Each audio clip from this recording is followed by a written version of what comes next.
If I had $1 for every time I heard someone complaining about how they didn't have enough money each month to satisfy their obligations, I might at this point be the wealthiest man on the face of the earth. Many individuals discover that they suffer personally from the same syndrome that so many organizations, corporations, and government entities also face, i.e., the need to become far better at budgeting and thinking outside the box. Far too often, we think about money only from the perspective of revenues, also known as the what I make or take home each week syndrome.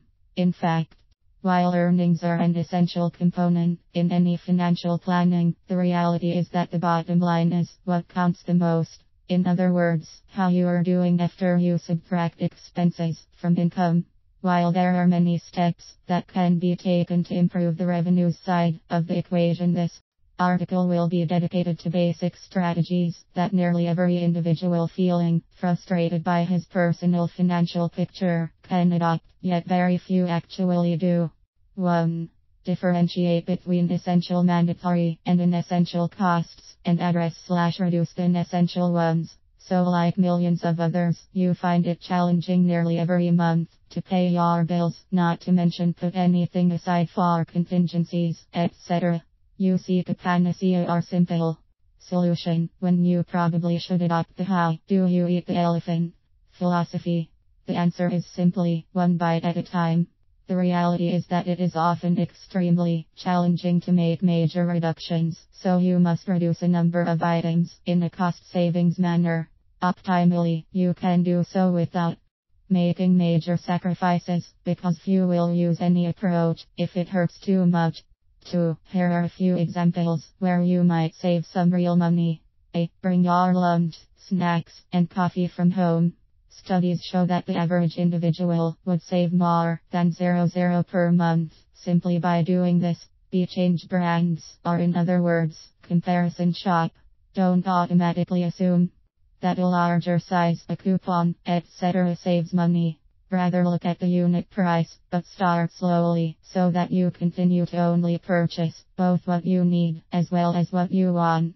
Again, this could save a family of far upwards of $50 per month.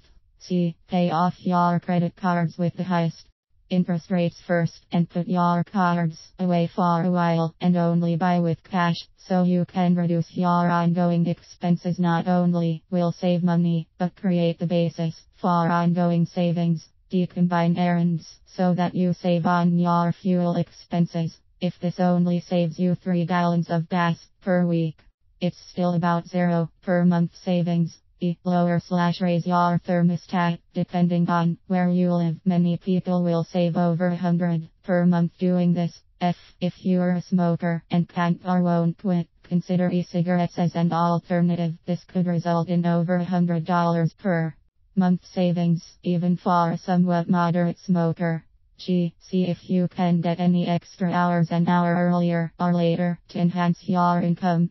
And H. Pay a little more than the minimum on your credit cards each month, so that you can get them paid off considerably sooner. This will often save thousands over the life of the card. Stop making excuses and coming up with all the reasons you are stuck in your situation and can't get out of it. Rather adopt a systematic strategy and become better disciplined, as well as more willing to tweak, especially certain behaviors, so you can overcome this often debilitating scenario.